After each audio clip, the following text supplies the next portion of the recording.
नमस्कार, स्वागत है आपका सांदीपनी क्लासेस के इस YouTube प्लेटफॉर्म पर। और आज हम मध्य प्रदेश वर्ग 1 और MP सेट लाइफ साइंस से होने वाली परीक्षा और मध्य प्रदेश वर्ग 1 जीव विज्ञान से होने वाली परीक्षा से संबंधित हम आज कुछ महत्वपूर्ण स्टेटमेंट बेस्ड MCQs लेके आए हैं।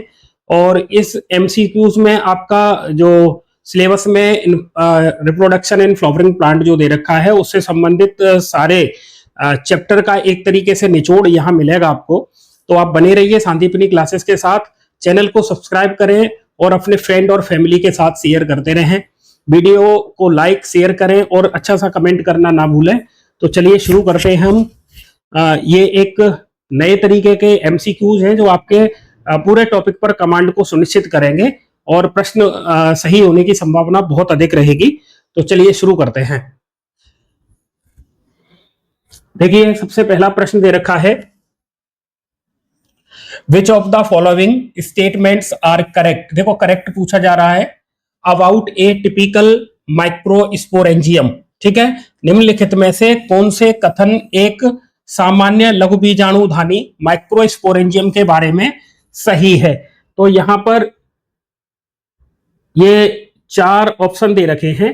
देखिए, पहला है, मैं बोल देता हूं, अगर आपको थोड़े से फॉन्ट छोटे हैं तो दिखाई नहीं दे रहा हो तो मैं बोल देता हूं, आप इन्हें नोट डाउन कर सकते हैं। Generally surrounded by A 4 wall layer. पहला स्टेटमेंट है ये कि ये जो माइक्रोस्पोरेंजियम है वो सराउंडेड रहती है 4 वॉल लेयर्स के द्वारा, और इन लेयर के नाम दे रखे हैं epidermis, endothecium, middle layer and tapetum. ठीक है, तो इसका मतलब आपने ये जो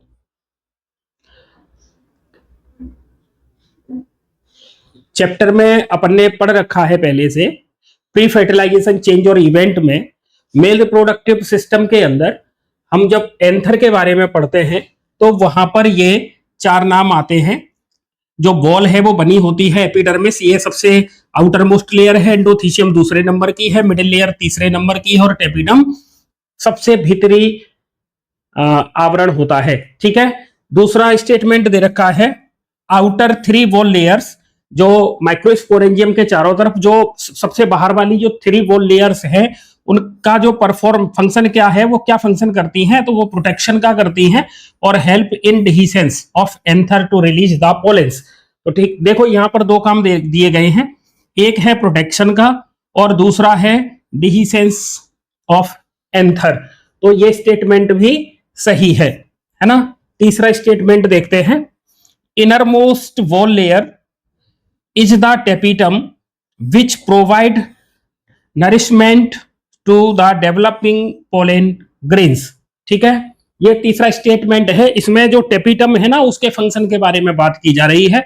तो टैपिटम का मेन जो फंक्शन है वो क्या है, वो नरिशमेंट प्रोवाइड कराता है डेवलपिंग पोलेन ग्रेन्स को। ठीक है, तो इसका मतलब ये स्टेटमेंट भी सही है।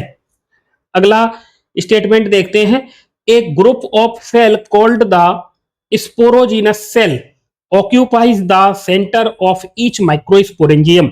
ठीक है, इसका मतलब ये चारों के चारों स्टेटमेंट सही हैं, चारों स्टेटमेंट सही हैं। आपको थोड़ा सा याद आ रहा हो तो जो अपन स्ट्रक्चर बनाते हैं माइक्रोस्पोरेंजिया की, तो माइक्रोस्पोरेंजिया में देखो सबसे बाहर की तरफ एपिडर्मिस, अंदर की तरफ एंडोथीशियम है ना, इसके अंदर की तरफ मिडिल लेयर और इसके अंदर की तरफ टैपिटम और अंदर होता है स्पोरोजीनस टिश्यू। ठीक है, तो ये जो 3 लेयर है ना, कौन कौन सी 3 लेयर की बात करें अपन, सबसे आउटर मोस्ट एपिडर्मिस, फिर एंडोथीशियम और मिडिल लेयर, ये प्रोटेक्शन का कार्य करती है, इसका कार्य करती है, प्रोटेक्शन का कार्य करती है और एंथर के डिहिसेंस में इनका रोल बहुत अहम होता है।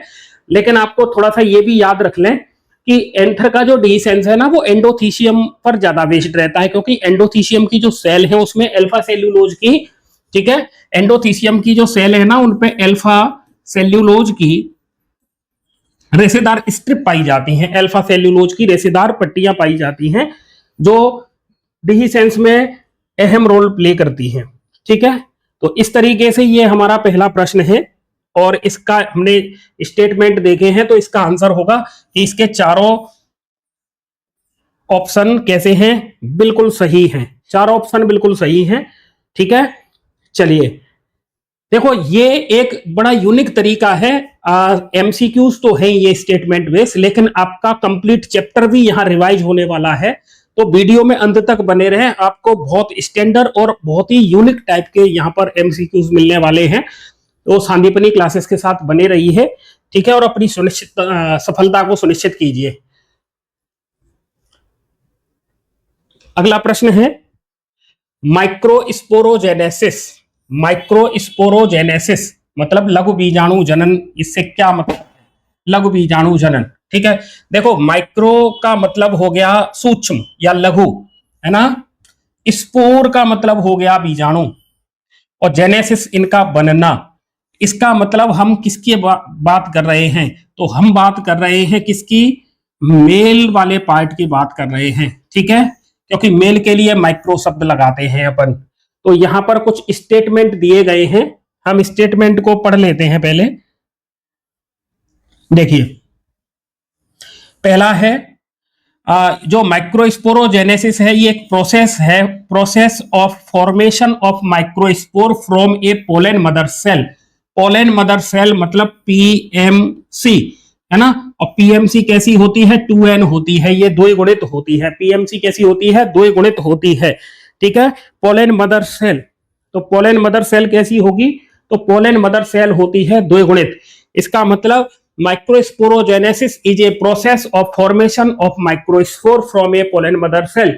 यह प्रक्रिया है जो परागजनक कोशिका या परागण मात्र कोशिका से सूक्ष्म बीजाणु बनने की प्रक्रिया है, ठीक है। तो पीएमसी से क्या बनेंगे? तो पीएमसी से बनते हैं माइक्रोस्पोर। माइक्रोस्पोर बनते हैं जो कैसे होंगे? एन होंगे, और ये कैसे होंगे? तो ये टेट्राड फॉर्म में होंगे, मतलब ये संख्या में कितने बनेंगे? 4 बनेंगे। पीएमसी से जो माइक्रोस्पोर बनते हैं तो यहां पर एक डिवीजन होता है, उसे मियोसिस कहते हैं। क्या कहते हैं? मियोसिस कहते हैं, ठीक है। इसका मतलब ये राइट है, ठीक है। दूसरा इन्वॉल्व्स मियोटिक डिवीजन, ये भी राइट है। देखो यहां पर कौन सा डिवीजन होता है? मियोटिक डिवीजन होता है। मतलब माइक्रोस्पोरोजेनेसिस की प्रक्रिया में क्या होगा? माइक्रोस्पोरोजेनेसिस की प्रक्रिया में पोलन मदर सेल से माइक्रोस्पोर का फॉर्मेशन होगा, और माइक्रोस्पोर का जो फॉर्मेशन है वो किससे होगा? तो वहां पर होगा मियोसिस डिवीजन। इसका मतलब ए और बी ये दोनों राइट है। तीसरा देखते हैं इन्वॉल्व्स माइटोटिक डिवीजन। देखो माइटोटिक डिवीजन मतलब समसूत्री विभाजन, तो समसूत्री विभाजन यहां पे नहीं होता है।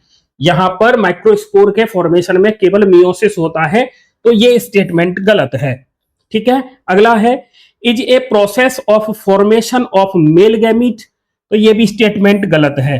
देखो माइक्रोस्पोरोजेनेसिस के दौरान क्या बनता है? माइक्रोस्पोर बनता है, न कि पोलन, ठीक है। केवल किसका निर्माण होता है? माइक्रोस्पोर का निर्माण होता है। पोलन का, सॉरी गैमीट का फॉर्मेशन नहीं होता है ना। माइक्रोस्पोर का फॉर्मेशन होता है, गैमीट का फॉर्मेशन नहीं होता है। गैमीट का फॉर्मेशन फर्दर आगे की प्रोसेस है, थोड़ा सा अपन उस पर भी चर्चा कर लेते हैं। देखिए ये जो माइक्रोस्पोर बने ये आगे चल के किस में कन्वर्ट हो रहे हैं? पोलन में। और जब पोलन कहां पहुंच जाए? पोलन किसके ऊपर पहुंच जाए? स्टिग्मा के ऊपर पहुंच जाए। किसके ऊपर पहुंच जाए? स्टिग्मा के ऊपर पहुंच जाए, ठीक है। तो स्टिग्मा के ऊपर जब ये पहुंचा, और पोलन किसके ऊपर पहुंचा? स्टिग्मा के ऊपर पहुंचा। लेकिन पोलन जब एंथर के अंदर से बाहर निकलेगा, मतलब एंथर का जब डिहिसेंस होगा तब ये पोलन बाहर निकलेगा। जब ये बाहर निकलता उससे पहले ही पोलन की एक सेल होती है, उस सेल को कहते हैं जनरेटिव सेल। क्या कहते हैं? Generative cell. और जनरेटिव सेल से बन जाते हैं मेल गैमीट। मेल गैमीट, तो देखिए पीएमसी से डायरेक्ट मेल गैमीट नहीं बनता है। मेल गैमीट का फॉर्मेशन होता है जनरेटिव सेल से। किससे होता है? जनरेटिव सेल से। तो ये स्टेटमेंट हो जाएगा गलत, ये स्टेटमेंट हो जाएगा गलत, ये दो स्टेटमेंट राइट हैं बिल्कुल, है ना। तो इस तरीके से आप इसको नोट डाउन भी कर सकते हैं, बहुत ही महत्वपूर्ण स्टेटमेंट हैं जो आपके काम आएंगे, ठीक है। अगला प्रश्न देख लेते हैं। Which of the following statements are correct about pollen grains, है ना। निम्नलिखित में से कौन से कथन परागकण के बारे में सही हैं? परागकण के बारे में सही हैं, ठीक है। तो देखिए यहां कुछ स्टेटमेंट दे रखे हैं। The pollen grains represent the male gametophyte, है ना। तो पोलन ग्रेन्स किसको रिप्रेजेंट करता है? मेल गैमीटोफाइट को रिप्रेजेंट करता है। ठीक है, इसका मतलब ये स्टेटमेंट बिल्कुल राइट है। ठीक है। It has to layered wall, जो हमारा पोलन होता है तो उसकी जो वॉल है वो टू लेयर्ड होती है। बाहर वाली को कहते हैं एक्साइन और अंदर वाली को कहते हैं इंटाइन। बाहर वाली को क्या कहते हैं? एक्साइन, और अंदर वाली को कहते हैं इंटाइन। ठीक है, तो इसकी दो परतें होती हैं, एक्साइन और इंटाइन। तीसरा स्टेटमेंट है कि ये जो पोलन की आउटर मोस्ट लेयर है जिसे एक्साइन कहते हैं, एक्साइन पर एक्चुअली ऑर्नामेंटेशन पाए जाते हैं बहुत तरीके के, है ना। तो ये किससे बनी है? तो ये बनी होती है स्पोरोपोलेनिन से। ठीक है, स्पोरोपोलेनिन से बनी होती है एक्साइन। और डी पर स्टेटमेंट दे रखा है कि इसकी जो इंटाइन होती है, जो इनर वाली वॉल होती है, ये थिन होती है और ये सेल्यूलोज और पेक्टिन से बनी होती है। किससे बनी होती है? सेल्यूलोज और पेक्टिन से बनी होती है। ठीक है, तो ये चार स्टेटमेंट दिए गए हैं। इसका मतलब ये चारों स्टेटमेंट बिल्कुल सही हैं। आप एक चीज और याद रखेंगे पोलन के बारे में, अगर थोड़ी सी बात कर लें तो पोलन का जो साइज है ना, साइज ये होता है 25 से 50 माइक्रोमीटर। याद रखना है 25 से 50 माइक्रोमीटर। और ये जो परागकण होते हैं, ये जो परागकण होते हैं, इनकी जो एक्साइन है, एक्साइन जो किसकी बनी हुई है? स्पोरोपोलेनिन की बनी है। ये अब तक का स्पोरोपोलेनिन की बनी हुई है। ये अब तक का ज्ञात ऐसा एक पदार्थ है जो किसी भी प्रकार के एसिड से, किसी भी प्रकार के क्षार से, अम्ल से, ताप से, पानी से, आर्द्रता से ये डैमेज नहीं होता है। यही कारण है कि परागकण स्पोरोपोलेनिन के कारण जो पोलेन है, पोलेन ये किस रूप में प्रिजर्व्ड रहते हैं? फॉसिल्स के फॉर्म में। फॉसिल्स मतलब जीवाश्म के रूप में, जीवाश्म के रूप में ये क्या रहते हैं? परिरक्षित रहते हैं, परिरक्षित रहते हैं। किसकी वजह से? स्पोरोपोलेनिन की वजह से परिरक्षित रहते हैं। परागकण के बारे में थोड़ा सा और देखें तो ये जो पोलेन है ना, पोलेन, इसमें एक सेल जो लार्ज सेल होती है उसे क्या कहते हैं? तो उसे कहते हैं वेजिटेटिव सेल, मतलब कायिक कोशिका। और जो स्मॉल सेल होती है, कौन सी सेल? स्मॉल सेल जो होती है उसे कहते हैं जनरेटिव सेल। स्मॉल सेल को कहते हैं जनरेटिव सेल। यहां जगह नहीं है, आप लिख लें। जो पोलेन के अंदर जो टू सेल होती हैं, तो दो कोशिका में से एक कोशिका जो बड़ी होती है उसे कायिक कोशिका या वेजिटेटिव सेल कहते हैं। एक छोटी सेल होती है उसे अपन कहते हैं जनरेटिव सेल। जनरेटिव सेल में माइटोसिस मतलब समसूत्री विभाजन होता है और वो दो मेल गैमीट बनाती है। एनसीईआरटी कहती है कि 60% प्लस, लगभग 60% से अधिक, 60% से अधिक जो एंजियोस्पर्म हैं, एंजियोस्पर्म, इनके जो पोलेन है वो टू सेल्ड स्टेज में एंथर से बाहर आते हैं। टू सेल्ड स्टेज में एंथर से बाहर आते हैं और बाकी के में थ्री सेल्ड स्टेज में बाहर आते हैं। मैंने मेल रिप्रोडक्टिव पार्ट का वीडियो बनाया हुआ है, सफलता सीरीज का ये तीसरा वीडियो होगा। इससे पहले मैंने 2 वीडियो और अपलोड किए हैं। तो पहला जो वीडियो है उसमें मेल रिप्रोडक्टिव पार्ट और एसेक्सुअल रिप्रोडक्शन की बहुत सारी जो मेथड है उसके बारे में चर्चा की गई है। वहां पर ये सारी चीजें मेंशन है, तो आप वो वीडियो देख लें। आपके सारे स्टेटमेंट सही जाने की संभावना बहुत रहेगी। ठीक है, ये मेरा सांदीपनी क्लासेस का यूट्यूब प्लेटफॉर्म अभी नया है, तो प्लीज आप अपना सपोर्ट और प्यार बनाए रखें ताकि ये आगे मुझे इस तरीके का मोटिवेशनल मिल सके और आपके लिए इसी तरीके से और वीडियो में बना पाऊं, है ना। चलिए अगला प्रश्न देख लेते हैं।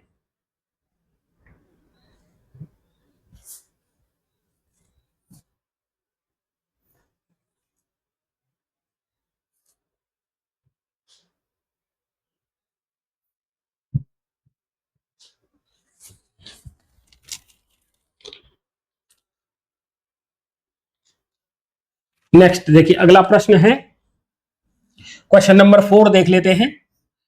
सारे के सारे प्रश्न बहुत मोस्ट इंपोर्टेंट हैं भैया, इनको ध्यान से देख लें। ये आपके लिए बहुत उपयोगी साबित होंगे। कोई भी टीचर एग्जाम जो बायोलॉजी से संबंधित हो, लाइफ साइंस से संबंधित हो, वहां पर ये बहुत ही महत्वपूर्ण साबित होने वाले हैं। एनसीईआरटी बेस्ड सारे प्रश्न हैं, तो आप इनको एक बार देख लें।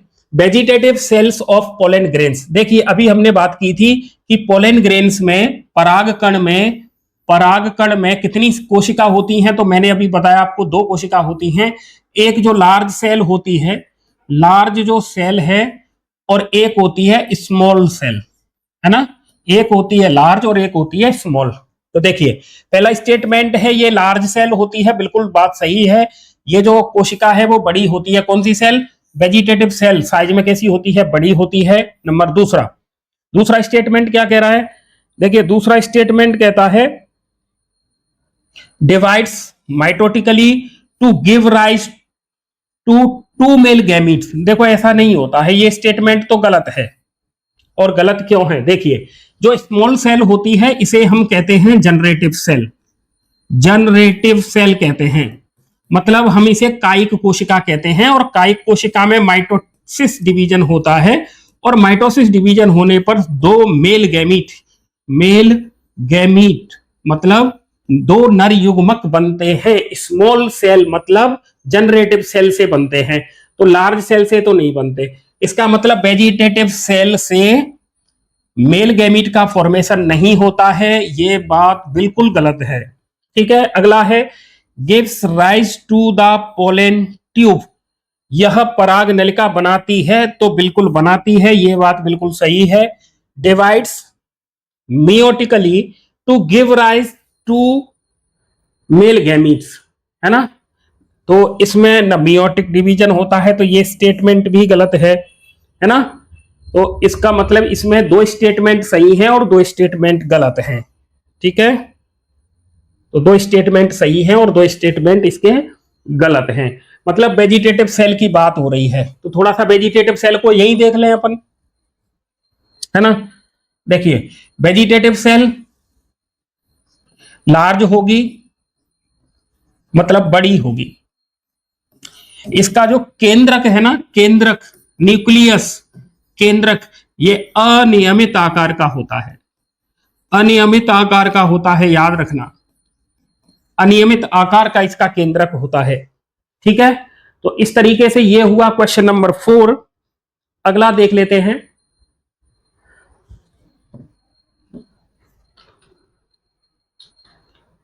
Question number 5, the gynoecium. Gynoecium के बारे में चर्चा हो रही है। ये गाइनोशियम क्या है, तो आपको याद रखना है, ये जो गाइनोशियम है ये किसका पार्ट है? ये फीमेल रिप्रोडक्टिव पार्ट होगा। और इसकी यूनिट को क्या कहते हैं? तो इसकी यूनिट को कहते हैं पिस्टल, या कहते हैं इसे कार्पल। पिस्टल या कार्पल, ठीक है। और यहां पर कुछ स्टेटमेंट दे रखे हैं, तो देखिए पहला स्टेटमेंट है represents the female reproductive part of the flower. बात सही है, वहां पर मैंने अभी मेंशन किया हुआ है। मे बी मोनोकार्पिलरी और मल्टी कार्पिलरी, है ना। मोनोकार्पिलरी का मतलब है इसमें एक अंडप होगा या फिर इसमें बहुत सारे अंडप होंगे, तो ये बात भी सही है। गाइनोशियम मोनोकार्पिलरी होगा, मोनो कार्पिलरी होगा, है ना। और मल्टी कार्पिलरी होगा, मल्टी कार्पिलरी होगा। अगर ये मल्टी कार्पिलरी है तो 2 कंडीशन बनती हैं।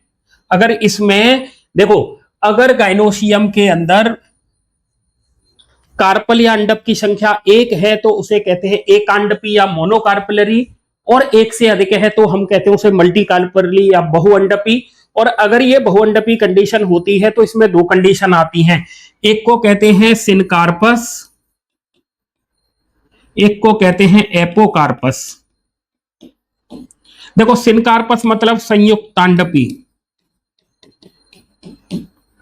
और इसे कहते हैं वियुक्तांडपी।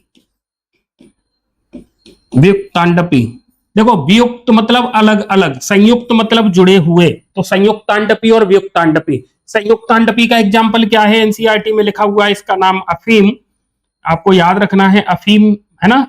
और व्युत्तांडपी में आपके में दे रखा है माइचेलिया, माइचेलिया याद रखना, बहुत ही मोस्ट है अफीम और माइचेलिया। तो सिनकार्पस, अफीम, एपोकार्पस, माइचेलिया। इसका मतलब स्टेटमेंट नंबर 2 भी सही है। Has 3 part, stigma, style and ovary, है ना। तो ये बात भी सही है क्योंकि पिस्टिल के 3 भाग होते हैं। पिस्टिल के कितने भाग होते हैं? 3 भाग होते हैं। मैं इधर मेंशन कर देता हूं। इसमें ये सबसे टॉप वाला भाग स्टिग्मा, ये वाला भाग स्टिग्मा, ये वाला भाग स्टाइल और ये ओवरी, ओवरी। और चौथा स्टेटमेंट ये कह रहा है कि क्या इसमें माइक्रोस्पोरोजेनेसिस होती है। देखो भैया, माइक्रोस्पोर जो शब्द है ना, ये तो मेल के लिए है और बात कर रहे हैं हम फीमेल वाले पार्ट की। इसका मतलब ये स्टेटमेंट गलत होगा। ये माइक्रोस्पोरोजेनेसिस नहीं करता है। ये क्या करेगा? इसमें होगा मेगा स्पोरोजेनेसिस, ये होगा, इसमें मेगा स्पोरोजेनेसिस होगा। इसका मतलब इसके 3, ये ए, बी और सी, ये स्टेटमेंट बिल्कुल सही है और ये स्टेटमेंट इसका गलत है। ये सूक्ष्म बीजाणु का स्थान नहीं है। ठीक है, तो इस तरीके से गाइनोसियम के बारे में ये टर्म है। आप ये डायग्राम भी बना सकते हैं। देखो, ओवरी आफ्टर फर्टिलाइजेशन क्या बनाएगी? फ्रूट बनाएगी। और इसके अंदर ओव्यूल भरे रहते हैं, तो ओव्यूल क्या बनाते हैं आफ्टर फर्टिलाइजेशन? सीड बनाते हैं। ठीक है, सीड बनाते हैं। तो इस तरीके से ये हुआ क्वेश्चन नंबर 5। अगला देखते हैं question number 6। Which of the following statement are correct about the ovule. अब अपन ओव्यूल के बारे में चर्चा करेंगे, है ना। किसके बारे में चर्चा करेंगे? ओव्यूल के बारे में चर्चा करेंगे। तो पहले हम ओव्यूल का एक डायग्राम ड्रॉ कर लेते हैं। देखिए, ये है ओव्यूल, इस तरीके से।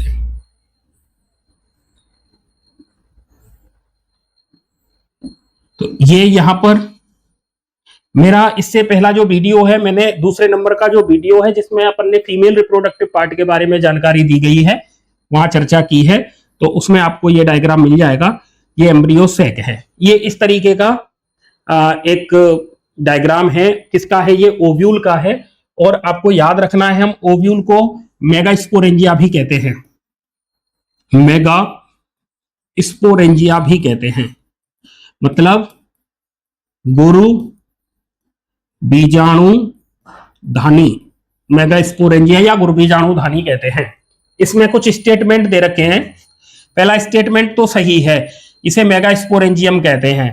पहला स्टेटमेंट बिल्कुल सही है। इसे क्या कहते हैं? मेगा स्पोरेंजियम कहते हैं। It's number in an ovary is always 1। अच्छा है, देखिए, एक ओवरी में क्या ओव्यूल की संख्या हमेशा 1 होती है? नहीं, ऐसा नहीं होता। ओव्यूल की संख्या तो अधिक भी हो सकती है। जैसे आम की बात करें, हम मैंगो की बात करें, तो आम में 1 ओव्यूल होता है। कितना होगा? 1। तो 1 बीजांड, मतलब उसमें 1 बीज निकलेगा। लेकिन तरबूज में तो बहुत सारे बीज निकलते हैं। तरबूज में बहुत सारे बीज निकलते हैं, तो इसमें तो अनेक बीजांड होंगे, अनेक बीजांड होंगे, क्योंकि बीजांड से ही तो बीज बनता है। तो तरबूज में अनेक होंगे। ठीक है। Attach to the placenta by means of a stalk called the funicle. तो ये फनिकल, ये रहा, ये फनिकल है। फनिकल की सहायता से ये प्लेसेंटा से जुड़ा रहता है। तो मैंने यहां मेंशन किया प्लेसेंटा, है ना। और इधर ये जो फनिकल है इसका, ये फनिकल, ये इधर किससे जुड़ा रहता है? तो हाइलम से जुड़ा रहता है। तो क्वेश्चन ये भी तो पूछता है, जो हाइलम है वो किसका प्रतिनिधित्व करता है? मतलब हाइलम वाले स्थान पर ये जो फनिकल है ये जुड़ा होता है किससे? ओव्यूल की बॉडी से, बीजांड के बॉडी से, मतलब बीजांड काया से, है ना। तो ये तो स्टेटमेंट सही है। अगला है, it has 1 or 2 protective envelope called integument. ये भी बात सही है। देखिए, यहां पर जो मैंने डायग्राम ड्रॉ किया है, इसमें 2 इंटेग्यूमेंट दिख रहे हैं। ये आउटर है और ये इनर है, मतलब बाह्य अध्यावरण और आंतरिक अध्यावरण। तो ये जो ओव्यूल है, इस पर जो प्रोटेक्टिव लेयर होती है, ये 2 होती हैं, आउटर और इनर इंटेग्यूमेंट, या बाहरी अध्यावरण और आंतरिक अध्यावरण, जो आगे चल के क्या बनाते हैं? आगे चल के इससे क्या बनता है, तो इनसे बनता है आगे चल के सीड कोट, बीज चोल बनता है। आउटर और इनर से दोनों से मिलके क्या बनता है, सीड कोट या बीज चोल बनता है। ठीक है, तो इस तरीके से ये जो स्टेटमेंट दिए गए हैं ओव्यूल से संबंधित, वहां पर ये 3 स्टेटमेंट राइट हैं बिल्कुल। ठीक है, प्रश्न नंबर अगला देख लेते हैं। Which of the following statement are correct, है ना, मतलब यहां पर हमसे करेक्ट स्टेटमेंट पूछे गए हैं, इन निम्नलिखित में इनमें से कौन सा स्टेटमेंट बिल्कुल सही है। तो देखिए पहला स्टेटमेंट कहता है the process of formation of megaspore from the megaspore mother cell is called megasporogenesis. Megaspore का formation MMC, megaspore mother cell से मेगास्पोर का फॉर्मेशन मेगास्पोरोजेनेसिस कहलाता है। ये बात बिल्कुल सही है, तो ये तो होगा स्टेटमेंट राइट। ठीक है, मैं यहां पर लिख देता हूं megaspore mother cell, megaspore mother cell में मियोसिस होता है, और मियोसिस होता है तो इससे कितने बनेंगे, मैंने ऐसे बना दी 1 2 3 4, ये क्या बन गए, मेगास्पोर बने 4। तो मैंने आपको पहले बताया था इसमें से 3 तो क्या हो जाते हैं, डीजेनरेट हो जाते हैं, नष्ट हो जाते हैं, और एक इसमें से रहता है फंक्शनल, कार्यात्मक, एक होगा। 3 हो जाएंगे नष्ट, एक काम करता है। ठीक है, जो आगे चल के क्या बनाएगा, जो एक जो क्रियाशील है या कार्यात्मक है वो आगे चल के एम्ब्रियो सेक बनाता है। अगला देखें, एमएमसी अंडरगोज मियोटिक डिवीजन, तो ये स्टेटमेंट भी सही है क्योंकि यहां पर देखो मियोटिक डिवीजन होता है। तीसरा स्टेटमेंट है megaspore develops into the female gametophyte, है ना, तो ये भी सही है, ये आगे चल के फीमेल गैमीटोफाइट का डेवलपमेंट करेगा। मतलब ये जो कार्यात्मक या फंक्शनल मेगास्पोर है इसी से बनता है फीमेल गैमीटोफाइट, या उसे कहते हैं एम्ब्रियो सेक। क्या कहते हैं उसे, एम्ब्रियो सेक कहते हैं। तो ये जो फंक्शनल मेगास्पोर है इससे जो एम्ब्रियो सेक बनेगा तो यहां पर होता है माइटोटिक डिवीजन, और कितने माइटोटिक डिवीजन होंगे, तो आंसर आएगा 3। ठीक है, 3 होंगे, और इससे बनेगा एम्ब्रियो सेक। तो एम्ब्रियो सेक में कोशिकाओं की संख्या तो होती है 7, और केंद्रक की संख्या होती है, न्यूक्लियस होते हैं 8, याद रखना। अगला है embryo sac formation from a single megaspore is called monosporic development, बिल्कुल सही है। मोनोस्पोरिक डेवलपमेंट का मतलब है एक फंक्शनल मेगास्पोर से एम्ब्रियो सेक के फॉर्मेशन को मोनोस्पोरिक कहा जाता है। तो ये स्टेटमेंट भी बिल्कुल सही है। इसका मतलब क्वेश्चन नंबर 7 के ये चारों स्टेटमेंट सही हैं। आप चारों को इसी तरीके से नोट डाउन करके याद कर लें। अगला प्रश्न देख लेते हैं,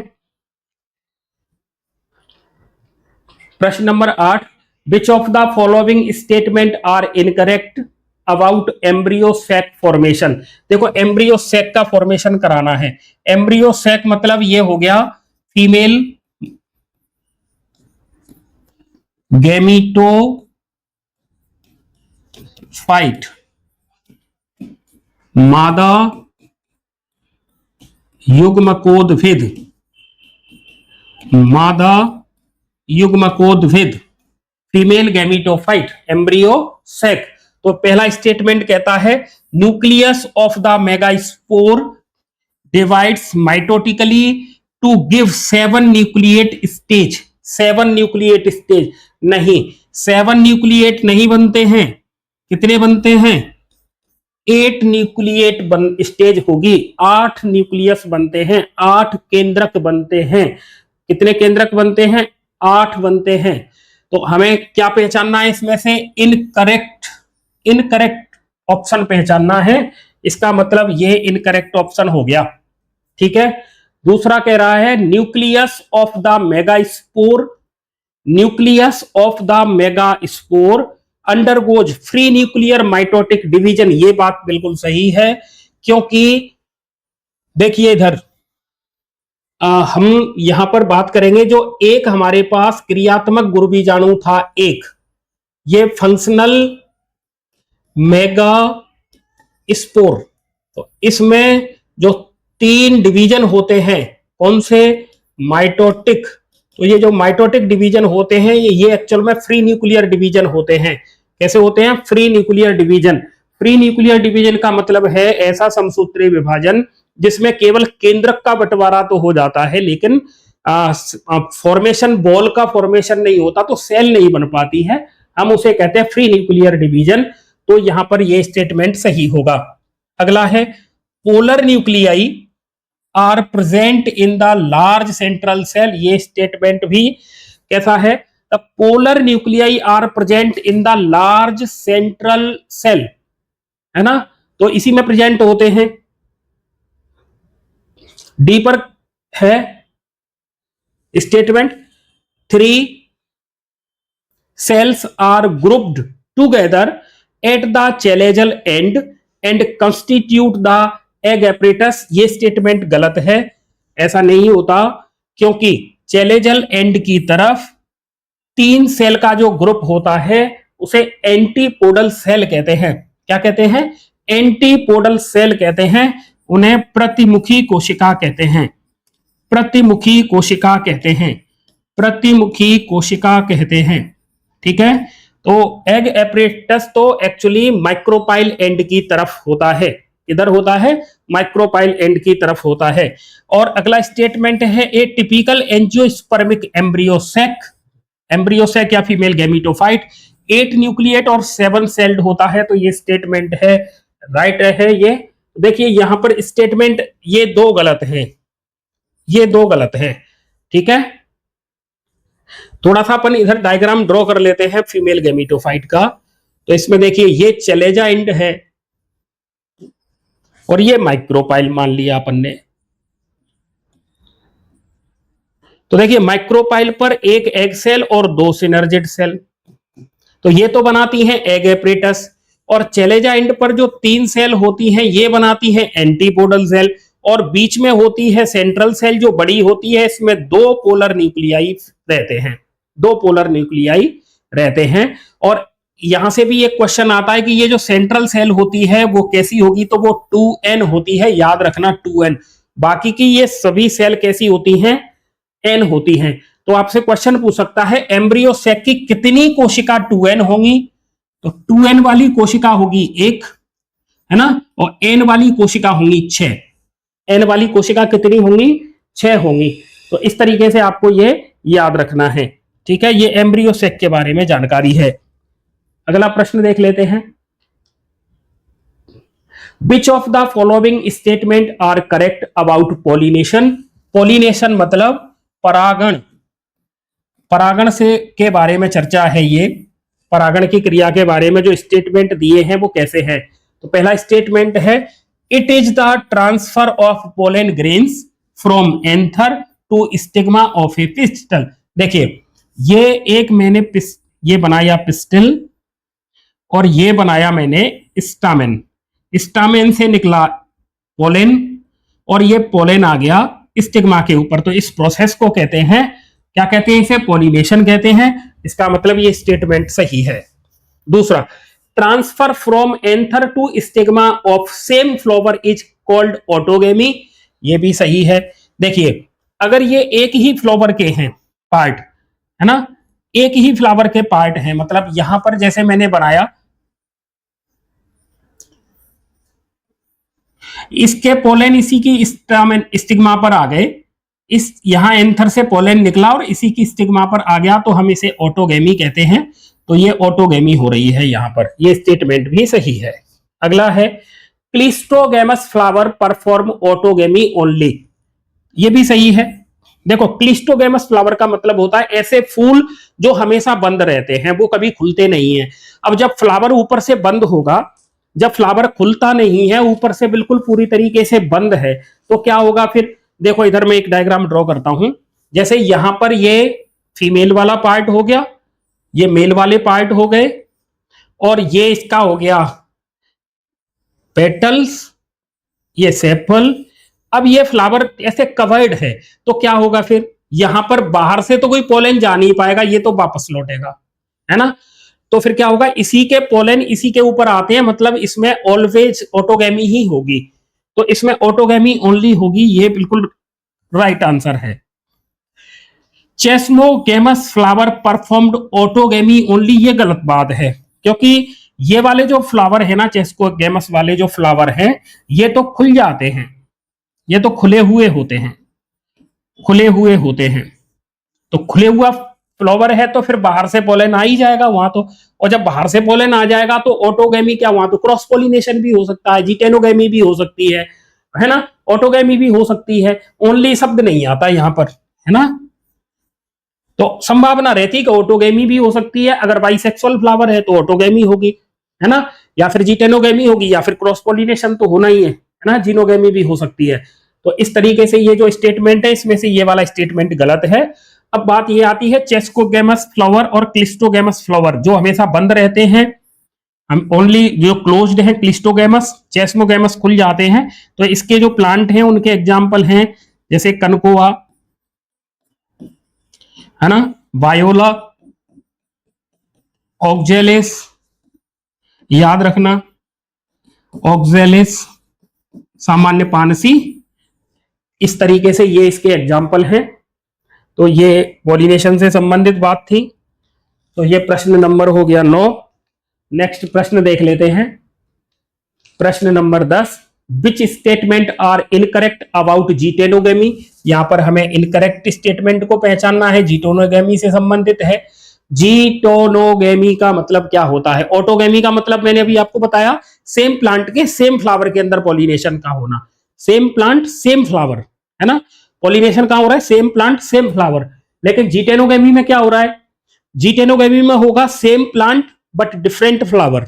देखिए कैसे, इधर देखिए, ये कोई प्लांट है, इस पर लगा है ये एक फ्लावर और इस पर लगा है ये दूसरा फ्लावर, तो यहां से निकले पोलन और इसकी स्टिग्मा पर आ जाए, इसे कहते हैं जिटेनोगेमी, है ना, जिटेनोगेमी। अब देखिए यहां पर कंडीशन ये भी तो हो सकती है, जैसे अपन इसको ऐसे ले जाएं, यहां से ले जाएं और इसके ऊपर ले जाएं, ऐसा भी हो सकता है। तो इसमें क्या होगा, अब यहां से यहां तक ये अपने आप तो नहीं जाएगा, तो इसका मतलब इसे किसकी जरूरत पड़ रही है, एजेंट की जरूरत पड़ रही है ना। लेकिन जेनेटिकली ये सेम है, जेनेटिकली कैसा है, ये सेम है, मतलब सेम प्लांट के ही हैं, तो जेनेटिकली तो ये कैसा होगा, ऑटोगेमी। जेनेटिकली अगर हम बात करें तो ये किस में आएगा, ऑटोगेमी में आएगा, ऑटोगेमी में आएगा। लेकिन अगर चूंकि ये एजेंट से होता है, इसका मतलब ये क्रॉस पोलिनेशन जैसा भी तो है, क्योंकि इसमें इंसेक्ट हो सकता है, एयर हो सकती है, कोई भी हो सकता है। तो इससे संबंधित स्टेटमेंट क्या है, देखिए पहला है transfer of pollen from anther to stigma of another flower of same plant, मतलब सेम प्लांट है, फ्लावर डिफरेंट अलग अलग है, तो ये स्टेटमेंट तो सही होगा।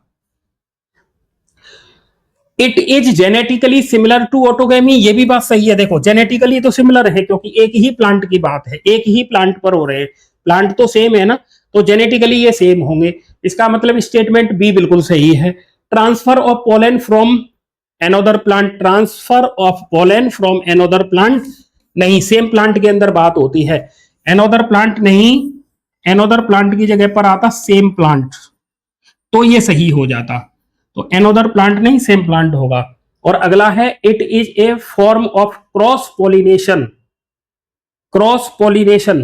तो इसमें देखो अगर अपन एजेंट के थ्रू अगर ये बात होती है तो क्रॉस पोलिनेशन इसमें हो सकता है, लेकिन ऐसा यहां नहीं होता, ठीक है।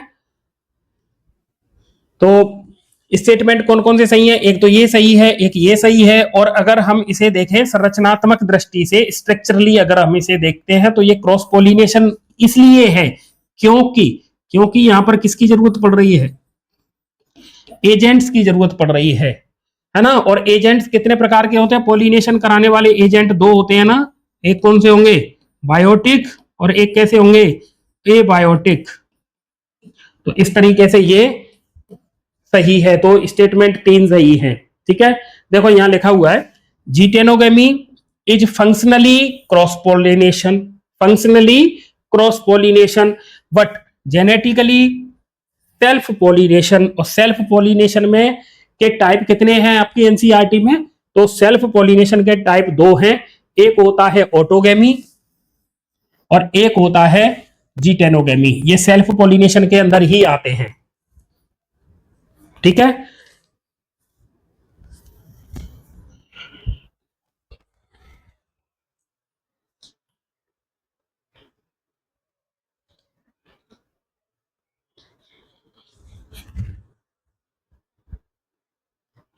नेक्स्ट क्वेश्चन है which statement are correct. Correct statement के बारे में बात हो रही है। तो देखिए, विंड पॉलिनेशन मतलब वायु परागण is most common among abiotic pollination. Abiotic pollination, तो देखिए विंड पॉलिनेशन है ना, ये किससे हो रहा है? हवा के द्वारा हो रहा है। और हवा कैसा है एजेंट? तो कैसा एजेंट है ये? जीवित है या अजीवीय? तो ये अजीवीय होता है, अजीवीय होता है एजेंट। इसका मतलब अबायोटिक पॉलिनेशन है ये स्टेटमेंट तो सही है। अगला है विंड पॉलिनेशन या wind pollinated flowers produce light and non sticky pollen grains. ये स्टेटमेंट भी सही है, क्योंकि विंड पॉलिनेशन में जो पोलन ग्रेन्स हैं वो हवा के साथ उड़ के जाएंगे। अगर वो भारी होंगे तो उड़ नहीं पाएंगे, इसलिए वो लाइट होते हैं। और अगर स्टिकी होंगे तो वो किसी भी सरफेस से चिपके रह जाएंगे, मतलब अपने स्टिग्मा तक, किसी स्टिग्मा तक वो नहीं पहुंच पा रहे हैं। इसलिए इस चीज से बचने के लिए ये कैसे होते हैं? नॉन स्टिकी होते हैं और इनमें वजन भी कम होता है, तो लाइट होते हैं। तो ये स्टेटमेंट भी सही है। तीसरा है wind pollinated flowers often have a single ovule पर ओवरी, है ना, सिंगल ओव्यूल पर ओवरी। ये स्टेटमेंट भी सही है। क्यों?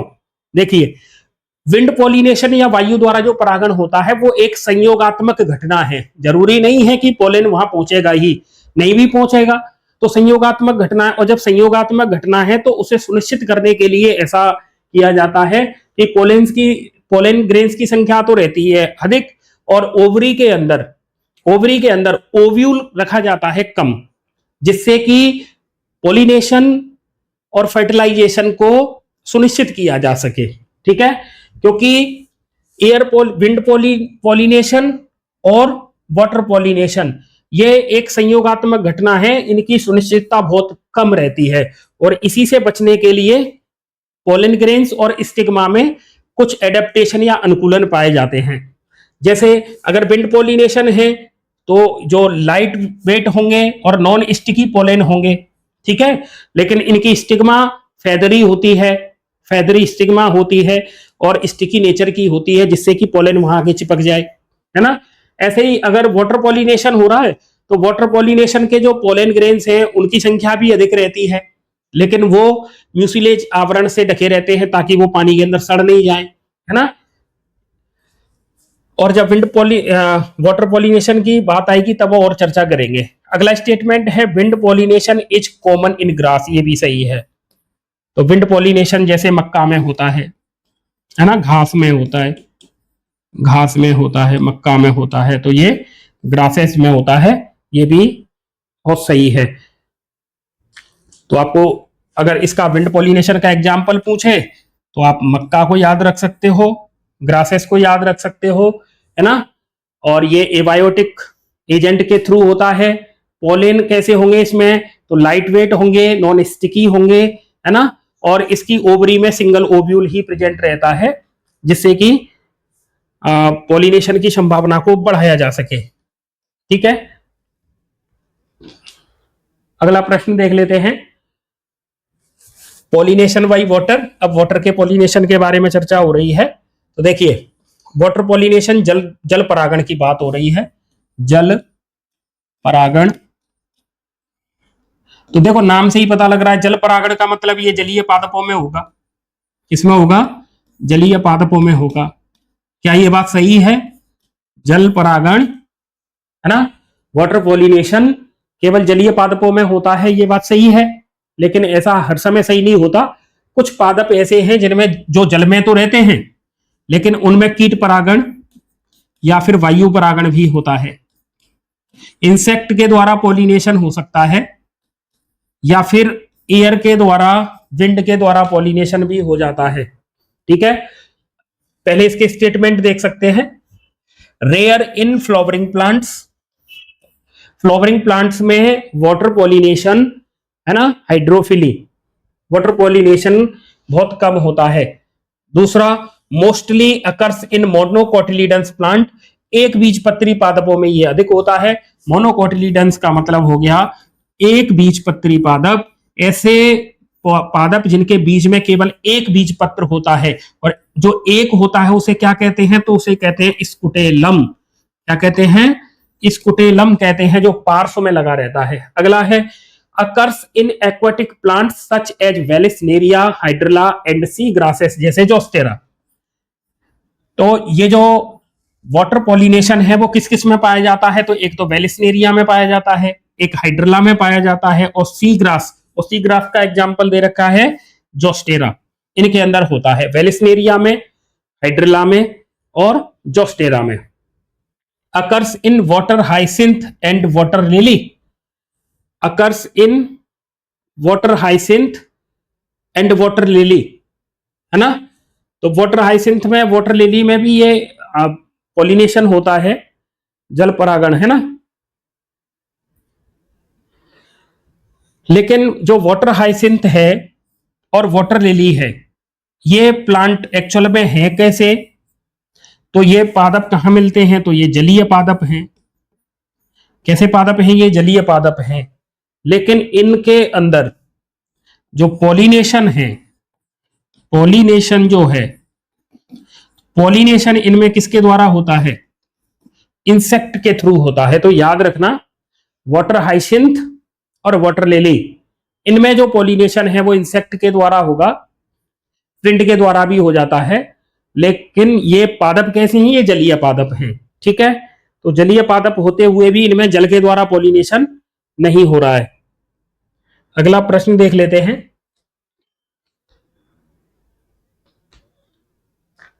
चूज द करेक्ट स्टेटमेंट, सही स्टेटमेंट पहचानने हैं। Majority of flowering plants produce hermaphrodites flower, bisexual, bisexual flower का प्रोडक्शन करते हैं, मतलब ऐसा फ्लावर जिसमें मेल और फीमेल दोनों सेक्स ऑर्गन मौजूद हों, तो उसे कहते हैं हर्माफ्रोडाइट या बाइसेक्सुअल। अधिकांश पुष्पीय पौधे में उभयलिंगी पुष्प पाए जाते हैं, स्टेटमेंट सही है।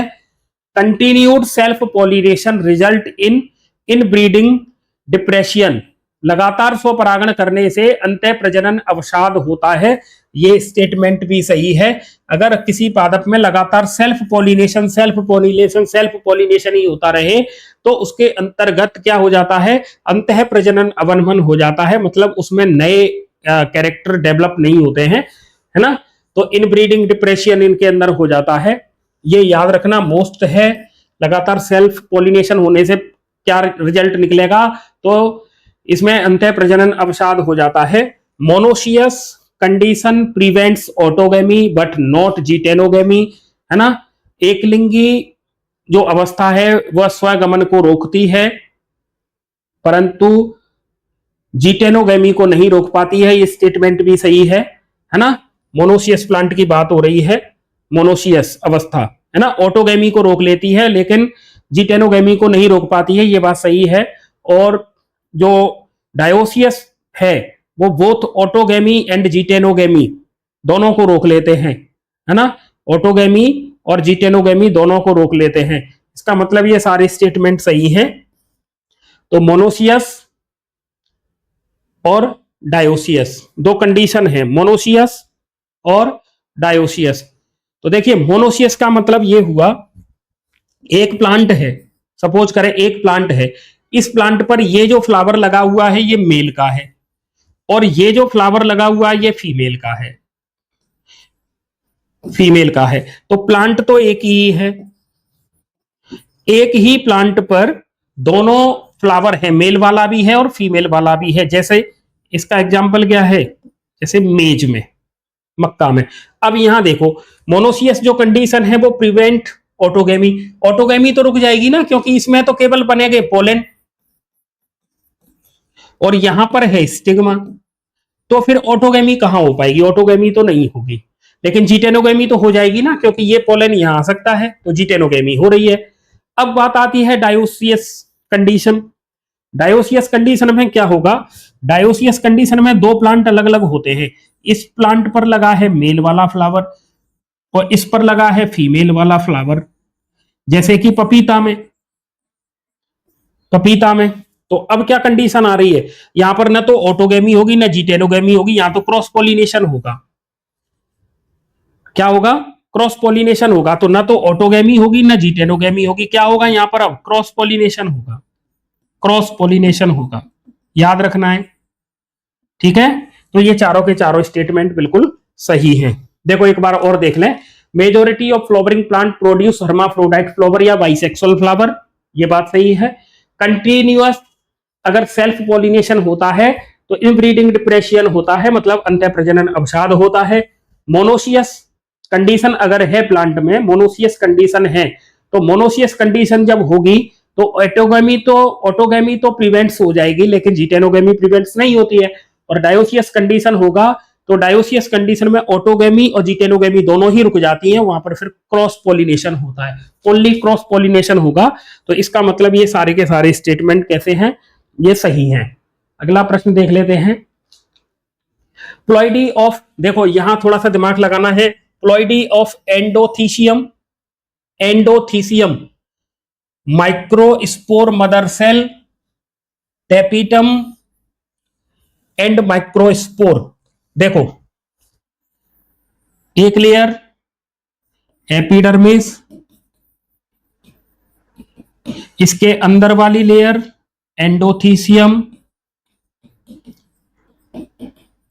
इसके अंदर वाली लेयर मिडिल लेयर, इसके अंदर वाली लेयर टेपिटम, इसके अंदर वाली लेयर माइक्रोस्पोरेंजिया। माइक्रोस्पोरेंजिया से बनेगी pollen mother cell, pollen mother cell में होगा मियोसिस, तो बनेंगे माइक्रोस्पोर, माइक्रोस्पोर से बनेगा पोलन। देखो ये 2n, तो पीएमसी भी होगी 2n, मियोसिस हुआ तो माइक्रोस्पोर हो जाएंगे n, तो पोलन हो जाएंगे n। इधर देखिए एपिडर्मिस 2n, एंडोथीसियम 2n और middle layer 2n, tapetum 2n। ऐसा इसलिए है क्योंकि यहां पर मियोसिस से नहीं बनी है ये, लेकिन पीएमसी से माइक्रोस्पोर मियोसिस से बनते हैं। ठीक है, तो अब देखिए आप एंडोथीसियम कैसी होगी? 2n होगी। माइक्रोस्पोर मदर सेल या पोलन मदर सेल कैसी है? 2n होगी। टेपिटम 2n होगा। माइक्रोस्पोर क्योंकि मियोसिस से बनेगा इसलिए n होगा, तो ये सही है। ठीक है, बाकी के देख लो, ये गलत होंगे। देखो आप अगर कुछ भी याद नहीं रहे तो पहले ऐसे ही पहचान लो ना, माइक्रोस्पोर तो हमेशा हैप्लॉइड ही होते हैं, n होते हैं, तो n यहां नहीं है तो ये तो गलत ही हो जाएगा। यहां n है, यहां n है, लेकिन देखो यहां 2n, ये तीनों ही गलत हैं। ठीक है, तो इसका मतलब एंडोथीसियम 2n होगा, माइक्रोस्पोर मदर सेल क्योंकि मियोसिस से पहले की बात है तो 2n होगी, टेपिटम 2n होगा और माइक्रोस्पोर होगा n। ठीक है, अब थोड़ा सा इनकी बात कर ले। एंडोथीसियम में अल्फा सेल्यूलोज की स्ट्रिप होती हैं, तो क्या काम करती हैं ये? डेहिसेंस ऑफ एंथर, एंथर के स्फुटन में सहायक हैं। एंथर के स्फुटन में सहायक, किसका स्फुटन कराएंगी ये? किसका कराएंगी? परागकोश, परागकोश का स्फुटन कराती है ये। ठीक है, माइक्रोस्पोर मदर सेल से पोलन बनते हैं या माइक्रोस्पोर बनते हैं। टेपिटम, तो टेपिटम क्या करता है? ये पोषण देता है। क्या देता है ये? पोषण देता है। इसका साइटोप्लाज्म कैसा होता है? घना, डेंस, गाढ़ा होता है। ठीक है, इसकी सेल कैसी है? तो लार्ज होती है, साइज में बड़ी होती है। ठीक है, ये कुछ और एक्स्ट्रा डिटेल है, तो आप वीडियो को बस पूरा देखते रहें, स्किप नहीं करें, नहीं बहुत सी महत्वपूर्ण जानकारी आपसे छूटने की संभावना रहती है, इसलिए कंटिन्यूअस आपको ये वीडियो देखने हैं। इस तरीके से आज हमने जो चर्चा की है वो हमने अभी तक 15 क्वेश्चन यहां पर देख लिए हैं। अभी इसमें कुछ और भी प्रश्न है, वीडियो बहुत अधिक लंबा हो जाएगा, तो आप पहले ये 15 क्वेश्चन तक के पार्ट को क्लियर कर लें और इनको नोट डाउन कर लें और अपनी एनसीईआरटी से इनका मिलान भी कर लें। आपको बहुत बेनिफिट मिलेगा। बहुत ही इंपॉर्टेंट प्रश्न है जिनकी परीक्षा में आने की संभावना इतनी है कि आपका क्वेश्चन यहां से अगर आपने इनको देख लिया और याद कर लिया तो गलत होने की संभावना बहुत कम रहेगी। बहुत कम क्या, गलत होंगे ही नहीं, और आप अपना सिलेक्शन श्योर कर पाएंगे। तो इसी तरीके के और इंटरेस्टिंग और मजेदार फंटास्टिक वीडियो देखने के लिए संदीपनी क्लासेस के इस यूट्यूब चैनल को सब्सक्राइब कर लें और बेल आइकन को दबा के ऑल पर क्लिक करें ताकि जैसे ही वीडियो अपलोड हो आपको उसका नोटिफिकेशन तुरंत मिल जाए। तो वीडियो देखने के लिए आपका बहुत बहुत धन्यवाद। जय हिंद।